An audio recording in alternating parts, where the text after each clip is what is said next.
اختي عندك خصو تخلي نصو كيفاش وعلاش غنشرح لك دابا. ولكن قبل ما نبدا معاك اختي ونشرح لك ونعطيك المعلومات ونعطيك النصائح، ديري اختي هذيك زائد راه غتلقايها بالاحمر. انت اختي المتتبعه الجديده، اما القدام راهم دايرينها شحال هذه. بركي على ديك زائد اختي غتولي كحله. ها انت اختي انضميتي للعائله وغادي تفيدك هذه القناه. وما تنسيناش حتى من اللايك والبارطاج وحركه اكسبلور، راها كتعاون القناه باش يزيدوا يعرفوها الناس كثار.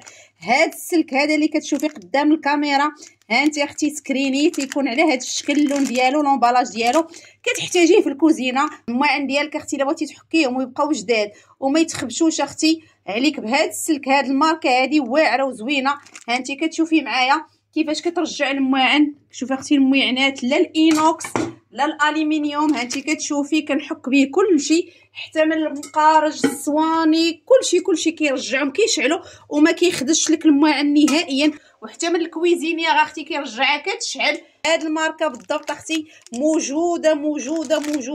ها انت كتشوفي السميه ديالها مستر جرين دو بياس، فيها جوج ديال الحبات، موجوده البنات في بيم، رخيصه الثمن ديالها هاوته. والاهم انها غادي تنفعك. شوفوا السلك ديالها كيفاش داير، راه ما كيخبش لك الماعن كيبقاو زوينين وكيبقاو راقيين، ما تيخسرهمش ليك كما كانت النوعيه سواء اينوكس ولا الومنيوم. راه عطيتك نموذج ديال المعينات ديالي كنحكم بهذه النوعيه هذه.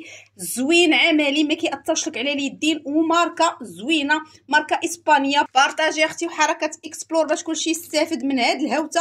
راه هذه المعلومه ما كاينش اللي بارطاجيها معاك. اختك دائما بغات لك الخير وكتحافظ لك على يدياتك وعلى معيناتك وعلى الجيب ديالك. اقتصادي في الثمن، ما عليك غتنوضي دابا تجري البيم وتاخذيهم. الا خديتيهم اختي خلي لنا شي تعليق، ومرحبا باسئلتكم كامله البنات كنجاوبكم وحده وكثروا اختي من البارطاج باش كلشي يستافد من هذا الفيديو هذا الرائع اختي واللي غادي يفيدك.